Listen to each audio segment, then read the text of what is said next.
senators, and representatives, I have the distinguished honor of presenting the President of the United States.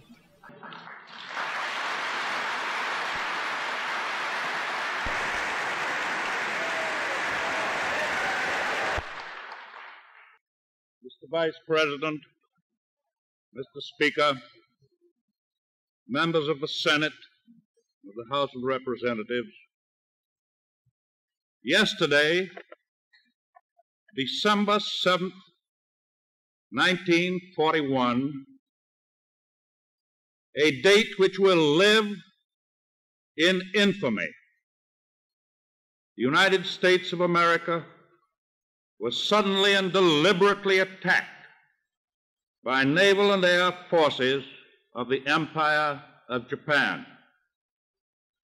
The United States was at peace with that nation, and at the solicitation of Japan, was still in conversation with its government and its emperor, looking toward the maintenance of peace in the Pacific. Indeed, 1 hour after Japanese air squadrons had commenced bombing in the American island of Oahu, the Japanese ambassador to the United States and his colleague delivered to our Secretary of State a formal reply to a recent American message. And while this reply stated that it seemed useless to continue the existing diplomatic negotiations, it contained no threat or hint of war or of armed attack. It will be recorded that the distance of Hawaii from Japan makes it obvious that the attack was deliberately planned many days or even weeks ago. During the intervening time, the Japanese government has deliberately sought to deceive the United States by false statements and expressions of hope for continued peace. The attack yesterday on the Hawaiian Islands has caused severe damage to American naval and military forces. I regret to tell you that very many American lives have been lost. In addition, American ships have been reported torpedoed on the high seas between San Francisco and Honolulu. Yesterday, the Japanese government also launched an attack against Malaya. Last night, Japanese forces attacked Hong Kong.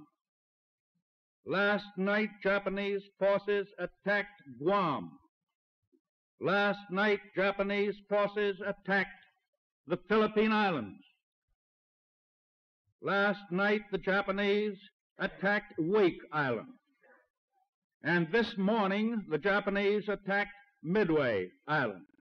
Japan has therefore undertaken a surprise offensive extending throughout the Pacific area. The facts of yesterday and today speak for themselves. The people of the United States have already formed their opinions and well understand the implications to the very life and safety of our nation.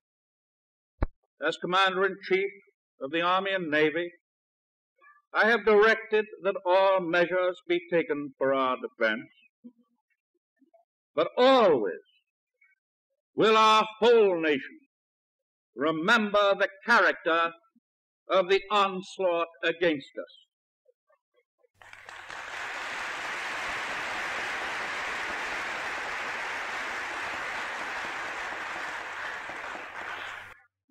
No matter how long it may take us to overcome this premeditated invasion, the American people in their righteous might will win through to absolute victory.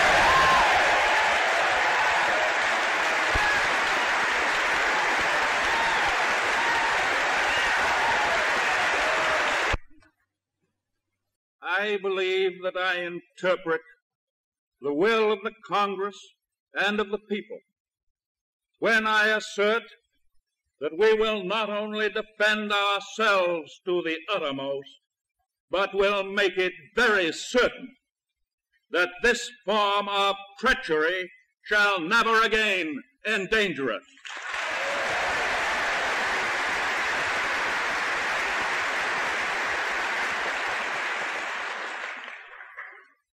Hostilities exist. There is no blinking at the fact that our people, our territory, and our interests are in grave danger. With confidence in our armed forces, with the unbounding determination of our people, we will gain the inevitable triumph. So help us God.